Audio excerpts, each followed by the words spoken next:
everybody, welcome back to my channel। तो finally I am back after so many days। तो काफ़ी दिनों से मैं सोच रही थी कि लॉन्ग वीडियो पोस्ट करनी है, बट टाइम मैनेजमेंट की वजह से हो नहीं पा रही थी। But I am finally back. अब लॉन्ग वीडियो कुछ दिनों में ज़रूर आएगी। मिनी ब्लॉग्स तो आती ही रहती है, बट अब लॉन्ग वीडियो तो ज़रूर आएगी। सो आज की जो वीडियो होने वाली है वो कोई नॉर्मल वीडियो तो होने वाली है नहीं। This is also horror story. तो लास्ट टाइम वीडियो में ये था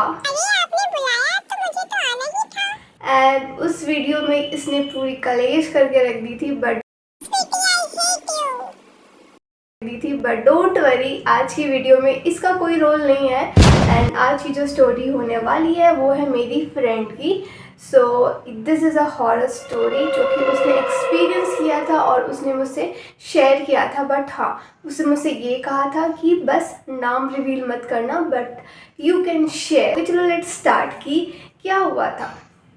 तो अभी के लिए उसका नाम रिया रखता है। तो ये स्टोरी है 4 साल पहले की। वो जब रांची आई थी बोकारो से, वो रहती बोकारो में है बट वो पढ़ने के लिए रांची आई हुई थी। वो लॉज में रह रही थी। तो एक दिन ऐसा होता है, जो है वो काफ़ी ज़्यादा लॉज चेंज करने के बाद उसे फाइनली एक लॉज पसंद आता है जो कि 2 सीटर का होता है, जिसमें 2 बेड होते हैं और एक जो उसकी रूममेट रहती है वो काफ़ी ज़्यादा उसको फ्रेंडली नेचर की लगती है। तो फिर वो सोचती है कि नहीं, मैं यहीं रहूँगी, क्योंकि फर्स्ट डे ही रिया की रूममेट से उसका इंटरेक्शन बहुत अच्छा हो जाता है। फिर वो लोग दोनों रहने लगते हैं उसी रूम में। फिर सेकेंड डे होता ये है कि रिया रात में 2 बजे उठकर बैठी रहती है और रात का जो नाइट बल्ब होता है वो ऑन रहता है रूम का। फिर रिया की जो रूममेट होती है उसको वॉशरूम जाना होता है, तो वो उठती है। फिर वो देखती है कि जो रिया है वो उठकर बैठी हुई है। वो उसे देखकर डर जाती है। फिर वो उसको बोलती है कि रिया दीदी, आप ठीक हो? आप ऐसे उठकर क्यों बैठे हुए हो? पर रिया का कोई भी जवाब नहीं आता है। फिर रिया की जो रूममेट है वो लाइट ऑन करती है, फिर रिया को हिलाती है, फिर उससे पूछती है कि रिया दी, आप ठीक हो? आप ऐसे क्यों बैठे हुए थे? आपका तबीयत तो ठीक है? पानी वानी दूँ? तो रिया बोलती है मुझे क्या हुआ? तो वो बोलती है कि आप तब से ऐसे क्यों बैठे हुए हो? तो रिया बोलती है कि मुझे पता भी नहीं था। तो फिर वो लोग रिया की रूममेट बोलती है कि कोई नहीं, कभी कभी ऐसा होता है, आप सो जाओ। फिर वो लोग दोनों सो जाते हैं। फिर सेकेंड डे क्या होता है? सेकेंड डे रिया अपना प्रोजेक्ट वर्क कर रही होती है, तभी रिया की फ्रेंड का कॉल आता है प्रोजेक्ट डिस्कशन के लिए। एंड रिया उससे बात कर ही रही होती है, तभी रिया को आवाज़ आता है बहुत ज़ोर की हंसने का। तभी रिया अपनी फ्रेंड से पूछती है कि तुम ऐसे क्यों हंस रही हो? मैंने ऐसा क्या जोक मारा जिससे तुम इतना ज़ोर की हंस रही हो? तब रिया की जो फ्रेंड रहती है वो बोलती है मुझे लगा कि तुम हंस रही हो, तुम ऐसे क्यों हंस रही हो? दोनों के बीच में थोड़ा बहस हो जाता है। तब रिया अपनी रूममेट से पूछती है कि क्या तुम्हें हंसने की आवाज़ आई? तो रिया की रूममेट बोलती है कि हाँ, आप ही तो अभी हंस रहे थे और इतने ज़ोर से हंसकर बातें कर रहे थे। तो रिया भी शॉक हो जाती है। फिर बोलती है कि मैं नहीं हंस रही थी, तुम लोगों को बस गलतफहमी हो रही है, मैं नहीं हंस रही थी। फिर रिया का कॉल भी कट हो जाता है। वो अपनी फ्रेंड से भी लड़ाई कर लेती है एंड उसके रूममेट से भी थोड़ा उसका हो जाता है कि ऐसा कोई बात नहीं है, मैं नहीं हंस रही थी, तुम लोग दोनों को गलतफहमी हुई है। फिर थर्ड डे होता ये है कि रिया और रिया की रूममेट दोनों गॉसिप कर रहे होते हैं, बातें कर रहे होते हैं। तभी रिया सोचती है कि जितने देर मैं इसे बात कर रही हूँ तब तक मैं अपने फ़ोन चार्ज कर लेती हूँ, और वो अपना फ़ोन चार्ज पे लगा देती है एंड वो उससे बातें कर रही होती है। तभी कुछ देर के बाद रिया के फ़ोन से रिया की रूममेट के फ़ोन में कॉल आने लगता है। वो लोग दोनों ही डर जाते हैं। मैं सुनकर मैं डर गई थी कि ऐसे कैसे कॉल आ गया, जब वो फ़ोन चार्ज पर था तो कॉल कैसे ही आ सकता है। तो रिया और रिया के रूममेट दोनों ही डर जाते हैं एंड धीरे धीरे वो लोग सामने जाते हैं एंड देन चेक करते हैं कि ऐसे कैसे कॉल आ गया।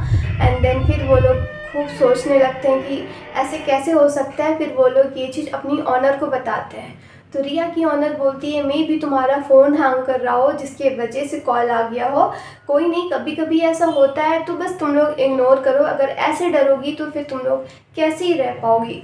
तो वो लोग बस ट्राई कर रही होती है इग्नोर करने का, बट वो लोग से हो तो रहा था नहीं। फिर वो अपनी मम्मी को सारा स्टोरी बताती है कि कुछ क्रीपी सा इस लॉज में हो रहा है, तो उसकी मम्मी बोलती है कि अगर तुमको ऐसा कुछ फील हो रहा है तो तुम लॉज चेंज कर लो या फिर शाम में पूजा करना स्टार्ट करो। तो क्योंकि वो सुबह नॉनवेज खाई रहती है तो फिर वो पूजा शाम में नहीं करती है। एंड नेक्स्ट डे जब वो अपनी कॉलेज जा रही होती है टुक टुक से, तभी उसका एक्सीडेंट हो जाता है, उसे हाथ पैर में थोड़ा चोट लग जाता है। एंड देन वो फिर अपने रूम में आती है एंड अपनी मम्मी को सारा स्टोरी बताती है कि मेरे साथ बस बुरा ही हो रहा है।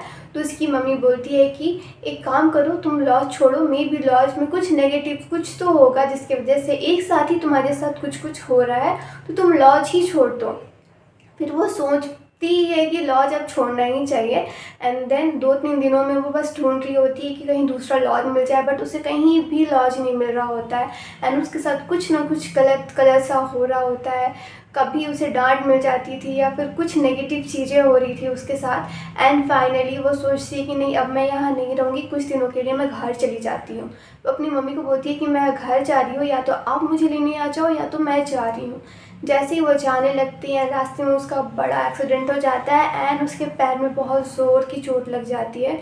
एंड देन फाइनली उसे फिर से लॉज आना पड़ता है। एंड उसकी मम्मी उसकी ऑनर से बात करती है कि पता नहीं ऐसा कुछ है क्या, या आपकी लॉज में पहले ऐसा किसी के साथ हुआ है जैसे मेरी बेटी के साथ हो रहा है। तो जो ऑनर रहती है वो बोलती है कि ऐसा कोई बात नहीं है, यहाँ काफ़ी लोग आकर रहे हैं, बहुत सारे स्टूडेंट रहे हैं एंड जा भी चुके हैं, ऐसा कंप्लेन किसी से भी नहीं आया है, पहली आपकी बेटी है जो ऐसा कंप्लेन कर रही है।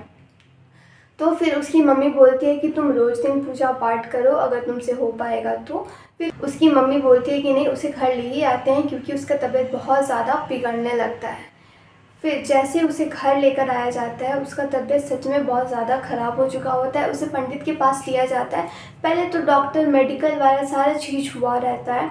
एंड देन जब उसे पंडित के पास लिया जाता है, देन पंडित उसको बोलते हैं कि इसे कहीं कुछ गिरा हुआ चीज़ मिला है जिसे वो उठाकर अपने पास लाई है, वो अपने घर लेकर आई है, इसकी वजह से इसके साथ ऐसा कुछ हो रहा है।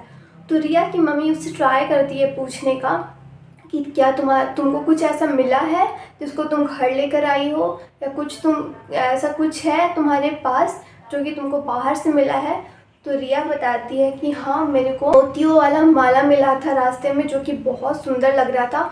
तो मैंने सोचा था कि उसे DIY करूँगी, और वो बहुत सेफ़ जगह में थी, ऐसी जगह में थी कि कोई उसे फेंक नहीं सकता है। मतलब बहुत सुंदर सा उसमें मोती लगा हुआ था, तो उसको लगता है कि इसे DIY तो कुछ कर ही सकते हैं, इसलिए वो उसे लेकर आती है। तो रोज़ पंडित रहते हैं, वो बोलते हैं कि उसको जाकर नदी में बहा दो या तो उसको फेंक दो। तो रिया की मम्मी उसको फेंक देती है। एंड देन खूब ज़्यादा वो लोग हवन पूजा पाठ कराते हैं, डॉक्टर को दिखाते हैं। एंड उसे एटलीस्ट 3 मंथ लगता है अपना तबीयत ठीक करने में। एंड देन जाकर वो थोड़ी ठीक होती है। एंड देन वो लॉज में वो दोबारा वापस नहीं जाती है। एंड वो अब घर से पढ़ाई कर रही है। एंड उसका हॉस्टल भी अब आना जाना बंद हो चुका है। इसलिए मैं आपको सजेस्ट करूँगी कि अगर आपको कहीं कुछ भी गिरा पड़ा मिल रहा है, मत उठा कर लाओ, चाहे वो कितना भी अट्रैक्टिव हो, मत उठा कर लाओ। तो ये थी मेरी फ्रेंड रिया की स्टोरी। आपको ये स्टोरी कैसी लगी? अगर आपको भी मेरे साथ अपनी स्टोरी शेयर करनी है, हॉरर स्टोरी, आप मेरे साथ शेयर कर सकते हो, और मैं भी सबके साथ शेयर करूँगी अगर आप चाहो तो आप मुझे इंस्टा या फिर इसमें ही DM कर सकते हो। एंड देन आपकी स्टोरी नेक्स्ट होगी एंड मैं भी सबके साथ शेयर करूँगी। चलो आज के लिए ओके बाय, जल्दी आऊँगी दूसरे वीडियो के साथ। बाय।